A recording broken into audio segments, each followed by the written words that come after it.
உன் கையில இருக்கிற நெல்லு நல்லா விளையாது, நான் கொடுக்கற நெல்லை நீ பயிர் பண்ணுன்னு சொன்னார். அந்த நெல்லை பயிர் பண்ணா ஒரு 3/4 முழம் தான் வருது. என்னையா நெல்லு வளரலையேன்னு கேட்டோம். அப்பதான் சொன்னாரு, உன் குப்பைக்கு இது வளராது, கொஞ்சம் யூரியாவை போட்டா வளரும்னு சொன்ன.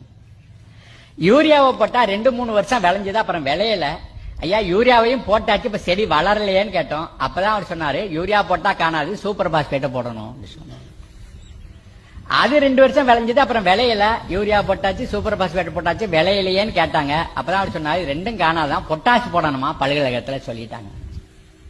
இது 3ஐயும் போட்டாக்கா அப்புறமும் விளைய மாட்டேங்குது. என்னையா 3ஐயும் போட்டாச்சுன்னா சிங்கு பத்தாம போயிடுச்சு. இது மாதிரி பூமியில இருக்கிற ஒன்னொன்னா பத்தாம போயிட்டே இருக்குது. இந்த அவர் கொடுத்த விதையை நம்ம நட்ட பிறகு ஒன்னொன்னா பத்தாம போயிட்டே இருக்குது. இந்த பற்றாக்குறையில வளர்ற அந்த செடிய பூச்சி திங்க வருது.